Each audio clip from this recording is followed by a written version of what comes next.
उत्तर प्रदेश के दर्जा प्राप्त राज्य मंत्री ठाकुर रघुराज सिंह से आरएलडी बीजेपी गठबंधन और सपा नेता स्वामी प्रसाद मौर्य द्वारा भगवान श्री राम पर विवादित टिप्पणी के साथ कई मुद्दों पर इंडिया वॉइस संवाददाता सादिक खान ने दिल्ली के यूपी सदन में उनसे खास बातचीत की। चलिए सुनाते हैं उन्होंने क्या कुछ कहा। हमारे साथ मौजूद हैं उत्तर प्रदेश के दर्जा प्राप्त राज्य मंत्री ठाकुर रघुराज सिंह जी। ठाकुर साहब, जिस तरह से लगातार बयानबाजी का दौर है, स्वामी प्रसाद मौर्य ने एक बार फिर भगवान राम पर टिप्पणी कर दिया। देखो, इन पागल लोगों के विषय में पूछना मैं तो ये समझता हूँ कि ठीक नहीं है, क्योंकि ये अपने पिता को ही पिता नहीं मान रहे। तो ऐसे लोगों के विषय में क्या बताएं और क्या कहें, इनको ज्ञान ही नहीं है। क्योंकि सतयुग से प्रारंभ हुई सृष्टि, सतयुग आया, त्रेता आया, द्वापर आया, कलयुग है।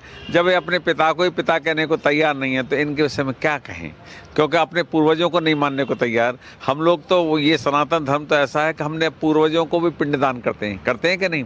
जब ये उसको भी नहीं मान रहे हैं, ये तो अपने दादा परदादा उनको ही नहीं मान रहे, तो किसको मानेंगे।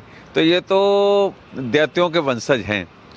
और जब दैत्यों के वंशज अपने सतयुग में भी थे, त्रेता में भी थे, द्वापर में भी थे और कलयुग है। कलयुग में तो ये चारों मतलब युगों में दैत्य थे। तो यही दैत्य हैं। जो मानसिकता जो दैत्यों की होती है, तो मानसिकता दैत्यों वाली है, तो स्वाभाविक है। जिस तरह से 2024 चुनाव नज़दीक है, अब गठबंधन में भी फूट पड़ती नजर आ रही है, यूपी में भी। देखिए, गठबंधन तो आदरणीय मोदी जी के सामने साफ हो चुका है, क्योंकि आदरणीय मोदी जी विश्व के आइकॉन है, हिंदुस्तान के नहीं है। हिंदुस्तान तो अब इस मामले में मैं आपको कहना चाहूँगा, आज जब से वो बने हैं, हम देखिए कई बार विदेशी दौरे पे गए दुबई वगैरह में, तो देखिए उनके नाम से कितना मान सम्मान और स्वाभिमान हम लोगों को लगता है और मिलता है। और उससे पहले प्रधानमंत्री थे, लेकिन उनको कोई जानता ही नहीं था। आज प्रधानमंत्री हैं, मोदी हैं। अच्छा चलिए, हिंदुस्तान में मोदी मोदी हो रहा है, अमेरिका में भी मोदी मोदी हो रहा है, इंग्लैंड में भी मोदी मोदी हो रहा है, जापान में भी मोदी मोदी हो रहा है, जर्मन में भी मोदी मोदी हो रहा है, फ्रांस में भी मोदी मोदी हो रहा है। तो फिर अब वहाँ तो हम लोग तो गए नहीं वहाँ के इनकी मोदी मोदी कहलवाने के लिए। तो इसलिए वो विश्व के आइकॉन हो गए हैं। तो इस कारण आज देखिए पूरे विश्व के राष्ट्राध्यक्षों का जो सर्वे हुआ, उसमें 76% उनको मार्क्स मिले, 76%, जबकि कभी अमेरिका के होते थे।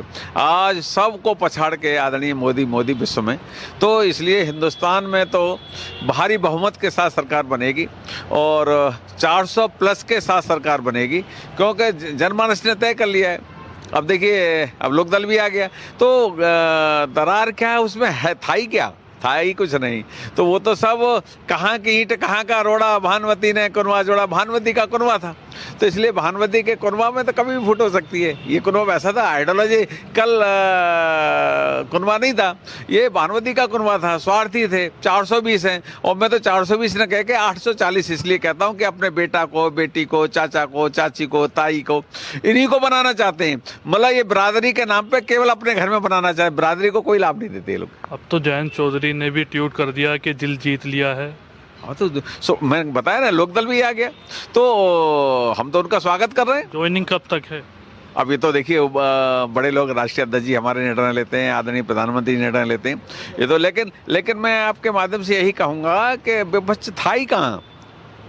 आज तो उत्तर प्रदेश में राहुल गांधी न्याय यात्रा ला रहे हैं। अरे ये ऐसी न्याय यात्रा, वो दुकान जो खोल रहे हैं, नफरत की दुकान, क्योंकि वो मंदिर जाएंगे नहीं, कोर्ट के ऊपर जनेऊ डालेंगे, अपने आप को हिंदू कहेंगे। उनके परदादा कौन थे, उनके दादा कौन थे, मुस्लिम थे, उन्हें अपने शर्म आती है यही कहने वाले। साहब कहो ना, जो है कहो, जो नहीं है तो नहीं है। गोत्र जानते नहीं वो लोग, जब कुछ जानते ही नहीं हो तो क्या हिंदू कैसे हो जाएगा। सनातन धर्मी तो गोत्र होता है, गोत्र में सब गोत्र होता है, तो जब उनको कोई ज्ञान ही नहीं, तो इसलिए वो हिंदू हो ही नहीं सकते। तो इसलिए उन्हें तो ऐसी सीट से ही लड़ना है जहाँ मुस्लिम ज़्यादा होंगे।